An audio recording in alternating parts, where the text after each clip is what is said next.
ओडिशा को बड़ वर्षा आशंका 48 घंटे लघुचाप संभावना 23 रु 25 प्रबल वर्षिब।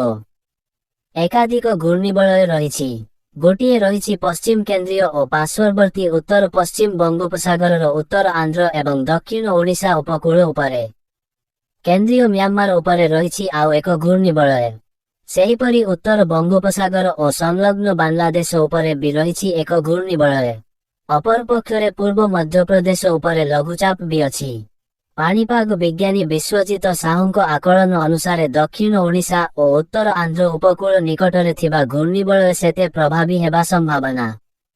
हेले म्यांमार उपरे थिबा घूर्णिबलय और बांग्लादेश निकटरे थिबा घूर्णिबलय मिसी गोटिए लघुचाप क्षेत्र सृष्टि करिपारे आसंता 48 घंटा मध्यरे। संभवतः 23 तारीख बेलकु एहा लघुचाप रूप नै पारे।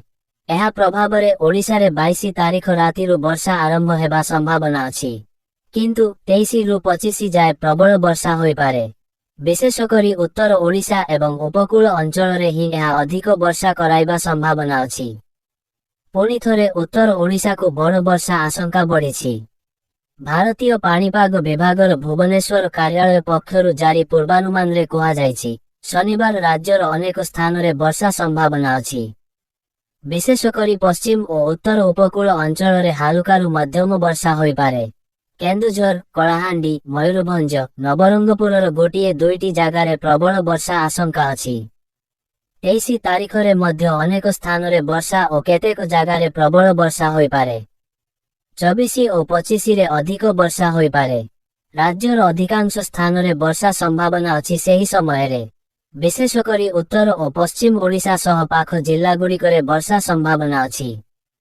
केतेक स्थान रे प्रबलरु प्रबलतर वर्षा नै सतर्क सूचना जारी होईछि। 26 जाए वर्षा प्रकोप अधिक रही पारे। अन्यपटे राज्य रे वर्षा कमिथिबा बेले खरा सामान्य बढ़िछि। शुक्रवार पारलाखेमुंडी और भद्रक तापमात्रा 35 डिग्री छुईथिला। भुवनेश्वर, बालेश्वर, बारिपदा, जाजपुर रे तापमात्रा 34 डिग्री करिथिला।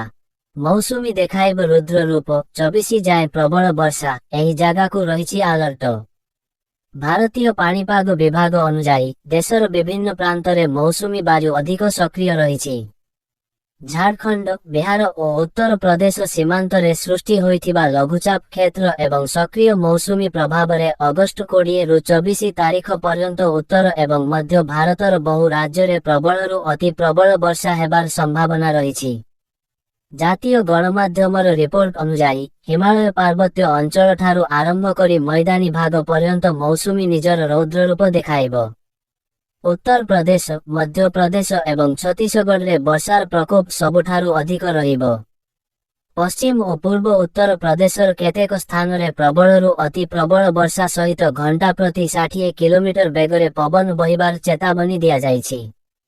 सेहीपरि मध्य प्रदेश रे अगस्त 25 पर्यंत वर्षा लागी रहिबाकु थिबा बेले छत्तीसगढ़ रे मध्य बिजुली घड़घड़ी सह मुसलधारा रे वर्षा हेबार संभावना अछि। दिल्ली, एनसीआर, हरियाणा एवं चंडीगढ़ रे मेघाच्छन्न आकाश सह केतेक स्थान रे घड़घड़ी सह वर्षा होई पारे।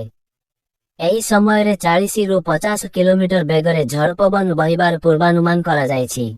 अन्यपटे उत्तराखंड, हिमाचल प्रदेश एवं जम्मू काश्मीर प्रमुख जिला गुड़िकरे बादलफटा वर्षा, पहाड़रू पत्थर और माटी अतड़ा खसिबा एवं भूस्खलन भली विपद वृद्धि पाइछि।